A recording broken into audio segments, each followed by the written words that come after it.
Hello everyone, welcome to civils की। पिछली video में हमने डिस्कस किया हेनरी फेयोल को। हमारे नेक्स्ट क्लासिकल थिंकर है लूथर गुलिक एंड लिंडेल उर्विथ। सबसे पहले हम बात करते हैं लूथर गुलिक की। लूथर गुलिक एक अमेरिकन पॉलिटिकल साइंटिस्ट और पब्लिक एडमिनिस्ट्रेशन के एक्सपर्ट थे, जिनका बर्थ 1892 में ओसाका, जापान में हुआ। उन्होंने अपनी प्रोफेशनल लाइफ काफ़ी हद तक पब्लिक एडमिनिस्ट्रेशन, अर्बन गवर्नेंस और मैनेजमेंट के डेवलपमेंट को डेडिकेट की। गुलिक ने अपने करियर में कई इंपॉर्टेंट पोजीशंस होल्ड की, जैसे कि वर्ल्ड वॉर फर्स्ट के टाइम पर उन्होंने नेशनल डिफेंस काउंसिल में सर्व किया। लगभग 40 साल तक उन्होंने सिटी रिसर्च इंस्टीट्यूट न्यूयॉर्क में काम किया।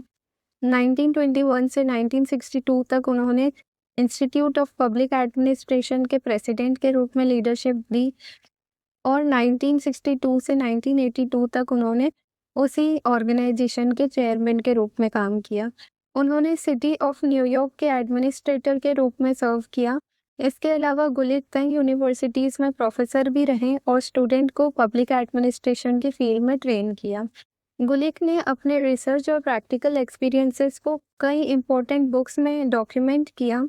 पहली है administrative reflection from world war second 1948, modern management for the city of New York 1953, जिसमें उन्होंने न्यूयॉर्क सिटी के एडमिनिस्ट्रेटिव एक्सपीरियंसेस और अर्बन सर्विसेज के रिफॉर्म्स पर इंसाइट दिया। Metropolitan problems and American ideas 1966, इसमें उन्होंने अर्बन गवर्नेंस के कॉम्प्लेक्स चैलेंजेस और उनके सॉल्यूशंस के बारे में लिखा। और इनका सबसे इन्फ्लुएंशियल वर्क है papers on the science of administration 1937, जो उन्होंने लिंडन उर्विक के साथ को एडिट किया। गुलिक ने एडमिनिस्ट्रेटिव प्रोसेस को समझाने और ऑर्गेनाइज करने के लिए कुछ फंडामेंटल प्रिंसिपल्स दिए थे। पहला है डिवीजन ऑफ वर्क। उनका कहना था कि वर्क को छोटे और स्पेशलाइज्ड टास्क में डिवाइड करने से एफिशिएंसी और प्रोडक्टिविटी बढ़ती है। नेक्स्ट है डिपार्टमेंटलाइजेशन। गुलिक ने बताया कि डिपार्टमेंट्स को ऑर्गेनाइज करने के लिए 4 बेसिस होते हैं, वो है पर्पस, प्रोसेस, पर्सन और प्लेस। Coordination through hierarchy. उन्होंने कहा कि एक क्लियर चेन ऑफ कमांड होना चाहिए जिसमें टॉप से बॉटम तक अथॉरिटी और रिस्पॉन्सिबिलिटी डिफाइन हो। Coordination by ideas. सभी मेंबर्स को कॉमन गोल्स और ऑब्जेक्टिव्स के बारे में अवेयर करना ज़रूरी है ताकि ऑर्गेनाइजेशन एक ही डायरेक्शन में चले। Coordination through committees. Important decisions लेने के लिए कमिटीज़ का यूज़ करना फ़ायदेमंद है, जिससे कलेक्टिव विजडम यूटिलाइज हो सके। नेक्स्ट है डिसेंट्रलाइजेशन। लार्ज ऑर्गेनाइजेशंस में डिसीजन मेकिंग अथॉरिटी को डेलीगेट करना ज़रूरी है ताकि स्पीड और एफिशिएंसी मेंटेन हो। नेक्स्ट है यूनिटी ऑफ कमांड। हर एम्प्लॉय को सिर्फ एक सुपीरियर से ऑर्डर मिलने चाहिए ताकि कन्फ्यूजन और कॉन्फ्लिक्ट अवॉइड हो। नेक्स्ट है स्टाफ एंड लाइन प्रिंसिपल। गुलिक ने डिस्टिंक्शन दी लाइन ऑफिशियल्स और स्टाफ ऑफिशियल्स के बीच। लाइन ऑफिशियल्स वो होते हैं जो डिसीजंस लेते हैं और स्टाफ ऑफिशियल्स वो होते हैं जो सपोर्ट और एडवाइस देते हैं। नेक्स्ट पॉइंट है डेलीगेशन। मैनेजर्स का काम है कि वो अथॉरिटी और टास्क क्लियरली असाइन करे ताकि ओवरबर्डनिंग ना हो और अकाउंटेबिलिटी मेंटेन रहे। और लास्ट है स्पैन ऑफ कंट्रोल। एक मैनेजर के अंडर लिमिटेड और मैनेजेबल नंबर ऑफ सबऑर्डिनेट्स होने चाहिए ताकि इफेक्टिव सुपरविजन पॉसिबल हो सके। 1937 में गुलिक ने एक फेमस फ्रेमवर्क इंट्रोड्यूस किया था जिसे हम पहले पढ़ चुके हैं, वो है पोस्ट ऑफ फंक्शंस। ये एक निमोनिक है जो मैनेजमेंट के बेसिक फंक्शंस को डिस्क्राइब करता है। पहला है प्लानिंग, यानी कि गोल्स और ऑब्जेक्टिव सेट करना और उन्हें अचीव करने के लिए स्ट्रैटेजी प्रिपेयर करना। ऑर्गेनाइजिंग का मतलब होता है रिसोर्सेज और एक्टिविटीज़ को सिस्टमैटिकली अरेंज करना। स्टाफिंग का मतलब है राइट पीपल को रिक्रूट करना, उनकी ट्रेनिंग और डेवलपमेंट प्रोग्राम्स करना। डायरेक्टिंग का मतलब है सबऑर्डिनेट्स को गाइड करना, मोटिवेट करना और लीडरशिप प्रोवाइड करना। कोऑर्डिनेटिंग का मतलब है डिपार्टमेंट्स और एक्टिविटीज़ के एफर्ट्स को अलाइन करना। रिपोर्टिंग का मतलब है परफॉर्मेंस और प्रोग्रेस को मॉनिटर करके हायर अथॉरिटीज़ को इन्फॉर्म करना। और बजटिंग का मतलब है फाइनेंशियल प्लानिंग, अकाउंटिंग और कंट्रोल को मैनेज करना। पोस्ट को बेसिकली मैनेजरियल चेकलिस्ट के रूप में काम करता है जिससे मैनेजर्स अपने फंक्शन सिस्टमैटिकली परफॉर्म करते हैं। गुलिक ने टाइम को भी एक क्रूशियल एलिमेंट माना है और उसके 5 पर्सपेक्टिव्स बताए हैं। पहला उन्होंने कहा टाइम एज इनपुट। इसका मतलब है कि एडमिनिस्ट्रेशन में जो भी रिसोर्सेज इन्वेस्ट किए जाते हैं उनमें सबसे इम्पोर्टेंट है ह्यूमन एफर्ट्स और उनका टाइम। जैसे एम्प्लॉयज़ के वर्किंग आवर्स, मशीन्स के ऑपरेशनल टाइम और मैनेजर्स के डिसीजन मेकिंग टाइम, ये सब इनपुट के रूप में काउंट होते हैं। अगर इनपुट टाइम इफेक्टिवली एलोकेट ना हो तो आउटपुट भी इनएफिशिएंट होता है।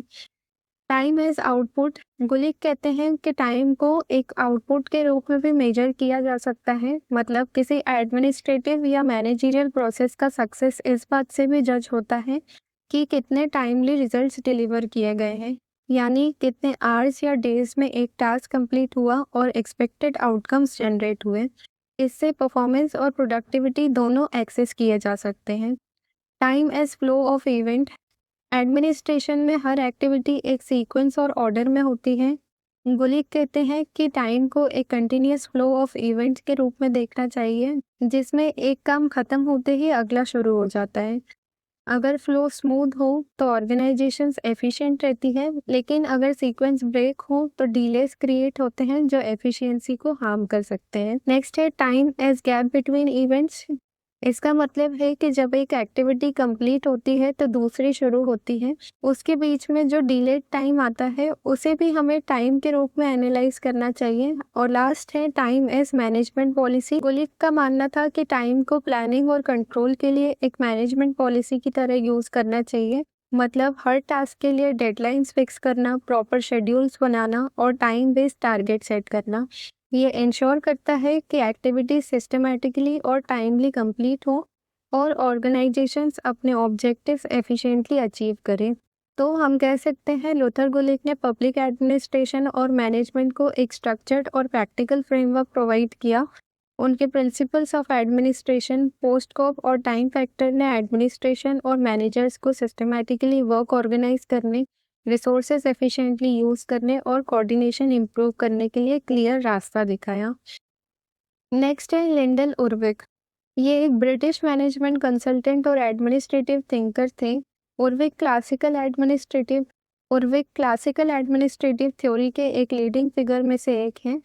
उन्होंने मिलिट्री डिसिप्लिन और साइंटिफिक प्रिंसिपल्स को ऑर्गेनाइजेशनल मैनेजमेंट में अप्लाई करके एक स्ट्रक्चर्ड और सिस्टमैटिक अप्रोच डेवलप किया। उनका मानना था कि एडमिनिस्ट्रेशन एक आर्ट भी है और एक साइंस भी, और यूनिवर्सल प्रिंसिपल्स मैनेजर को एफिशिएंट और इफेक्टिव बनने में हेल्प करते हैं। उनकी मेजर बुक्स हैं papers on the science of administration 1937, the elements of administration 1943। ये उनका सबसे फेमस सोलो वर्क है, जिसमें उन्होंने 29 एडमिनिस्ट्रेटिव प्रिंसिपल्स को कंसोलिडेट किया। ये प्रिंसिपल्स उन्होंने Taylor, Fayol, Mooney and Reiley और वी.ए. ग्रैटनेस जैसे थिंकर्स के आइडियाज़ को सिंथेसाइज करके डेवलप किए। नेक्स्ट बुक है the making of scientific management, 3 volumes 1943, management of tomorrow 1951 और the patterns of management and leadership in the 20th century organisation 1956। Urwick का मेन कंट्रीब्यूशन ये था कि उन्होंने मैनेजमेंट और एडमिनिस्ट्रेशन में साइंटिफिक, स्ट्रक्चर्ड और डिसिप्लिन्ड अप्रोच को प्रमोट किया। उन्होंने पहले के थिंकर्स के आइडियाज़ को इंटीग्रेट करके 29 यूनिवर्सल एडमिनिस्ट्रेटिव प्रिंसिपल्स डिफाइन किए, जो मैनेजर्स के लिए एक रोड मैप प्रोवाइड करते हैं। उनका फोकस क्लैरिटी, एफिशिएंसी और सिस्टमैटिक ऑर्गेनाइजेशन पर था। वो बिलीव करते थे कि साइंस और डिसिप्लिन का कॉम्बिनेशन ही इफेक्टिव मैनेजमेंट के लिए ज़रूरी है। साथ ही उन्होंने एम्फेसिस किया कि एडमिनिस्ट्रेशन एक आर्ट भी है, जिसमें मैनेजरियल जजमेंट और प्रैक्टिकल एक्सपीरियंस का भी इम्पोर्टेंट रोल होता है। उर्विक ने एडमिनिस्ट्रेशन के फ्रेमवर्क को और सिंपल और प्रैक्टिकल बनाने के लिए 8 बेसिक ऑर्गेनाइजेशनल प्रिंसिपल्स दिए। पहला है प्रिंसिपल ऑफ ऑब्जेक्टिव। हर ऑर्गेनाइजेशन के क्लियर ऑब्जेक्टिव्स होने चाहिए और हर एक्टिविटी का फोकस उन्हीं गोल्स को अचीव करने पर होना चाहिए। प्रिंसिपल ऑफ करेस्पॉन्डेंस का मतलब है रिस्पॉन्सिबिलिटी और अथॉरिटी एक दूसरे के साथ करेस्पॉन्ड करनी चाहिए। अगर किसी मैनेजर को रिस्पॉन्सिबिलिटी दी गई है तो उसको डिसीजन लेने की अथॉरिटी भी दी जानी चाहिए। इससे अकाउंटेबिलिटी और एफिशिएंसी दोनों इंश्योर होते हैं। Principle of span of control, यानी कि एक मैनेजर के अंडर लिमिटेड और मैनेजेबल नंबर ऑफ सबऑर्डिनेट्स होने चाहिए। अगर एक मैनेजर ज़्यादा लोगों को सुपरवाइज करेगा तो कंट्रोल और एफिशिएंसी दोनों लूज हो जाएंगे। नेक्स्ट है principle of responsibility. Her individual अपने असाइंड टास्क के लिए रिस्पॉन्सिबल होता है। अगर कोई काम प्रॉपरली नहीं होता है तो रिस्पॉन्सिबिलिटी क्लियरली फिक्स होनी चाहिए ताकि अकाउंटेबिलिटी मेंटेन रहे।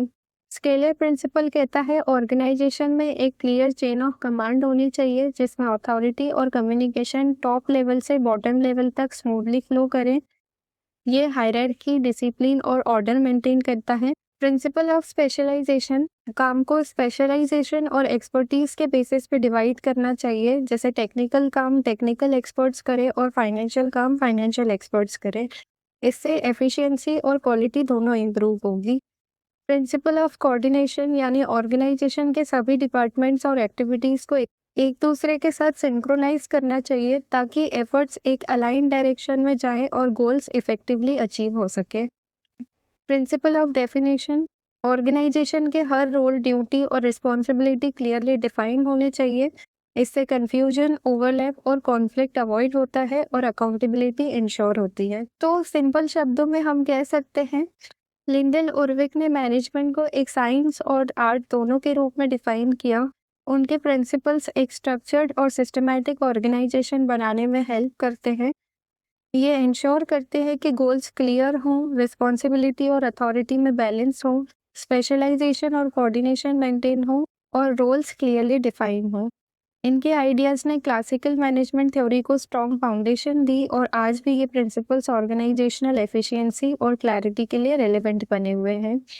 गुलिक और उर्विक के प्रिंसिपल्स हमारे लिए इसलिए इम्पोर्टेंट हो जाते हैं क्योंकि रिसेंटली यूजीसी नेट का जो एग्ज़ाम हुआ था उसमें क्वेश्चन पूछा गया था कि ऑप्शन के बेसिस पे कौन से ऐसे प्रिंसिपल्स हैं जो उर्विक ने लिखे हैं। तो हमारे लिए वो 10 प्रिंसिपल्स पे इम्पोर्टेंट है और ये 8 प्रिंसिपल्स पे इम्पोर्टेंट है ताकि हम इजीली एग्जाम में वो आंसर टैकल कर पाएँ। नेक्स्ट वीडियो में हम डिस्कस करेंगे मैक्स वेबर के कॉन्ट्रीब्यूशंस को। अगर आपको वीडियो पसंद आया हो तो इसे लाइक कीजिए, चैनल को सब्सक्राइब कीजिए और कमेंट्स में अपना फीडबैक दीजिए। तब तक के लिए कीप लर्निंग विद सिविल्स की। Thank you so much.